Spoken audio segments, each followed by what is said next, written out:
Hello students, welcome back to our YouTube platform math study point. अपन पढ़ रहे हैं आपकी कक्षा 8 मैथमेटिक्स और उसकी कार्यपुस्तिका का आज लेने वाले हैं अपन कार्यपत्रक 68।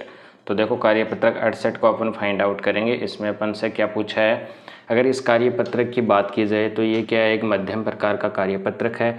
दक्षता की बात की जाए तो आकृतियों का क्षेत्रफल ज्ञात करने की समझ को बना पाना। पढ़ते हैं फर्स्ट वाला क्वेश्चन।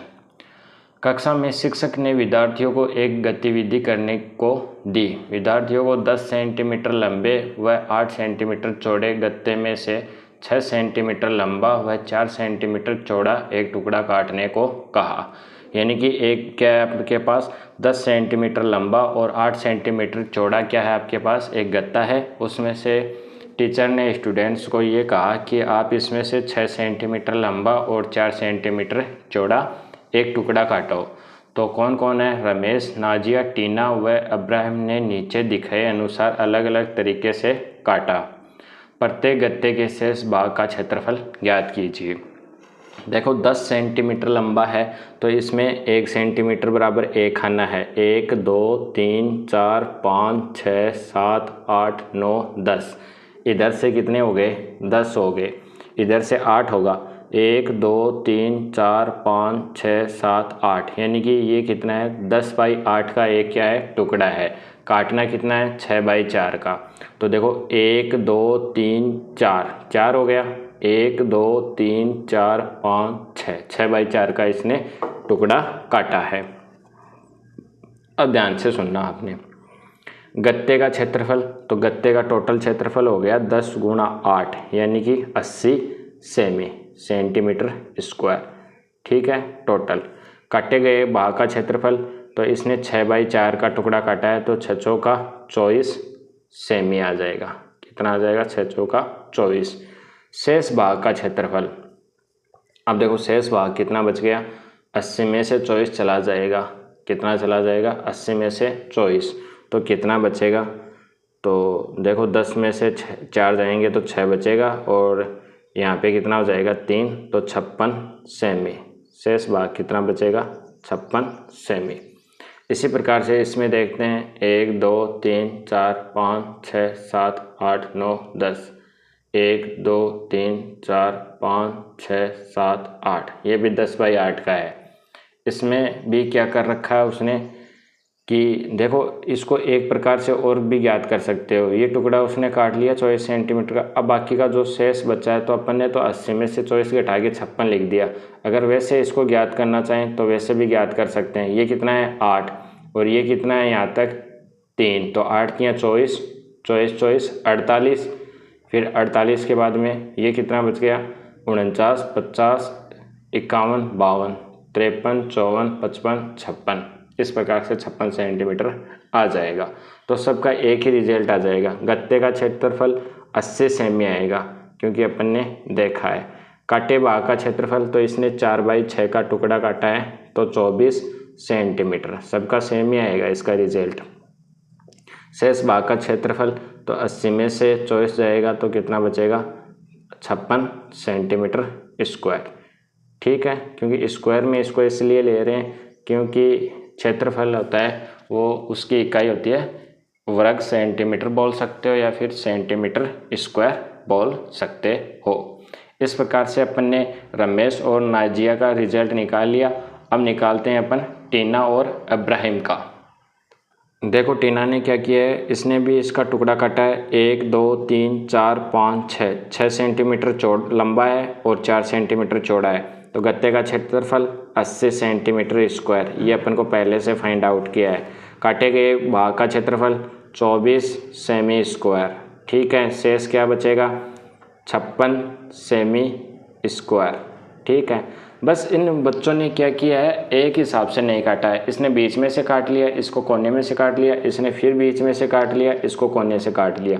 रिजल्ट सबका सेम ही आ रहा है और सब ने अलग अलग काटा है, थोड़ा सा अलग अलग काटा है। यानी कि एक ही तरीके से नहीं काटा है, सबको अलग अलग तरीके से काटा है। तो ये कितना आ जाएगा, 24 सेमी स्क्वायर आ जाएगा आपका। इकाई लगाना जरूरी है। शेष भाग कितना आ जाएगा, 56 सेंटीमीटर स्क्वायर आ जाएगा। इस प्रकार से पहला क्वेश्चन कंप्लीट होता है। इसका निष्कर्ष, इसका एक निष्कर्ष लिख देता हूँ मैं कि सभी विद्यार्थियों ने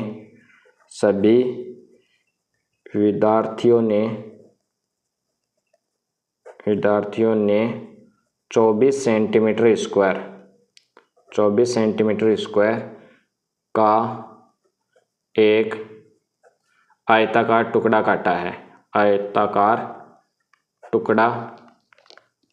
है। ये लो, ये हो जाएगा आपका सही काटा है इन्होंने, सभी विद्यार्थियों ने। फिर देखो क्वेश्चन नंबर 2, एक आयत और एक वर्ग का क्षेत्रफल समान है। वर्ग की भुजा 20 सेंटीमीटर है। यदि आयत की लंबाई 40 मीटर है तो आयत का क्षेत्रफल ज्ञात कीजिए। देखो इसने क्या कहा है, इसको अपन अच्छे से फाइंड आउट करते हैं। इसने ये कहा है कि आयत का क्षेत्रफल वो किसके बराबर है, तो तुम बोलोगे वर्ग के क्षेत्रफल के। और आयत का क्षेत्रफल क्या होता है, लंबाई गुणा चौड़ाई, आपको आना चाहिए। और वर्ग का क्षेत्रफल क्या होता है, 4 गुणा भुजा। तो इसके वर्ग की भुजा कितनी है, 20, तो 4 गुणा 20, यानी कि इसका कितना हो जाएगा, 80 मीटर स्क्वायर आयत का क्षेत्रफल हो जाएगा। क्या हो जाएगा, 80 मीटर आयत का क्षेत्रफल हो जाएगा। अब अपन अच्छे से जानते हैं कि आयत का क्षेत्रफल क्या होता है, आयत का क्षेत्रफल, और वो होता है क्या, लंबाई गुणा चौड़ाई। तो वो लंबाई दे रखी है उसने, कितनी दे रखी है, 40। चौड़ाई है कि आपके पास नहीं है, क्या मान लो p बराबर, इसका क्षेत्रफल कितना है, 80 है ना। अब आपको p चाहिए तो कितना आ जाएगा, 80/40, यानी कि कितना आ जाएगा, 2 मीटर इसकी क्या आ जाएगी, लंबाई आ जाएगी। वैसे भी 40 को आप 2 से गुणा करोगे तो 80 मीटर आपका रिजल्ट आ जाएगा।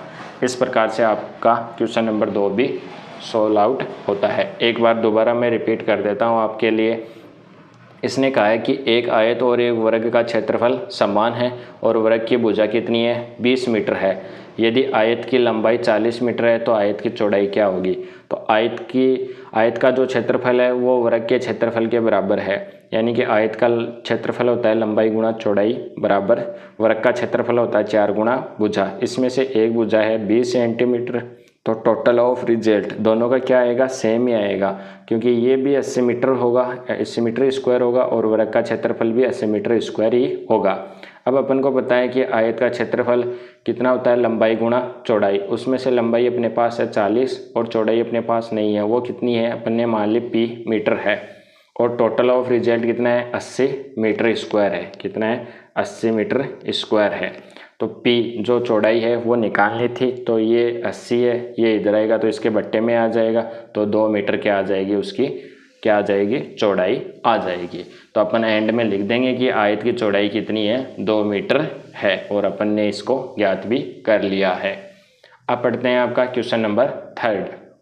देखो क्वेश्चन नंबर 3 क्या है, रेणु के पास 10 सेंटीमीटर इंटू 10 सेंटीमीटर की एक कार्ड शीट है।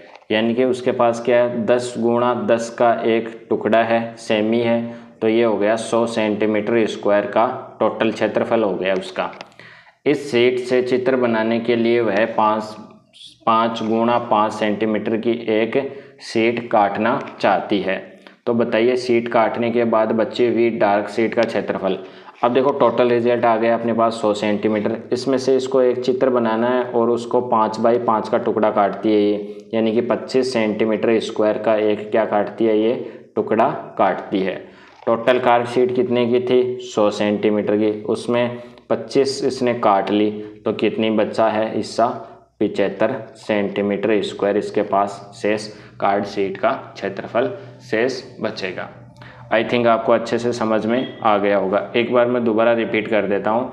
इसने कहा है कि ये कोई लड़की है, इसका नाम रेणु है, इसके पास एक कार्ड शीट है और उस कार्ड शीट का जो टुकड़ा है वो 10 गुणा 10 का है, यानी कि 10 सेंटीमीटर उसकी लंबाई है और 10 सेंटीमीटर उसकी चौड़ाई है। तो टोटल क्षेत्रफल क्या हो जाएगा, 100 सेंटीमीटर स्क्वायर हो जाएगा। अब वो क्या करती है, वो 5 सेंटीमीटर इंटू 5 सेंटीमीटर की एक शीट काटती है, ठीक है। तो बताइए शीट काटने के बाद बच्ची कार्ड शीट का क्षेत्रफल, 5 गुणा 5 का एक टुकड़ा काट लिया, यानी कि उसने 25 सेंटीमीटर का एक टुकड़ा काट लिया। टोटल 100 सेंटीमीटर स्क्वायर रिजल्ट था, इसमें से 25 अपन घटा देंगे तो कार्ड शीट कितनी बचेगी, 75 सेंटीमीटर स्क्वायर कार्ड शीट अभी शेष रहेगी। तो ये था आपका कार्यपत्रक 68 जो मैंने आपको बहुत ही अच्छे वे से पढ़ाया। आपको कितना समझ में आया, वीडियो कैसा लगा, आप कमेंट बॉक्स में एक कमेंट करके बताना। वीडियो को लाइक करना और जो स्टूडेंट्स आज ही चैनल पे आए हैं, जिन्होंने आज ही क्लास ली है, वो चैनल को सब्सक्राइब कर लेना। जो आपकी कार्यपत्रक की जो कार्य पुस्तिका है, इसके सारे कार्यपत्रक होने के बाद में आपको 8वीं की जो मैथमेटिक्स की बुक है उसका भी सॉल्यूशन दिया जाएगा। तो आप इस वीडियो को लाइक करना और इसमें एक प्यारा सा कमेंट छोड़ देना कि हमें कितना समझ में आया, और अपने यार दोस्तों के साथ भी इसको ज़रूर से शेयर करना, जिससे उनके भी हेल्प हो जाए। मिलते हैं नेक्स्ट वाले कार्यपत्रक में, कार्यपत्रक 69 के साथ। तब तक आपको बहुत बहुत धन्यवाद।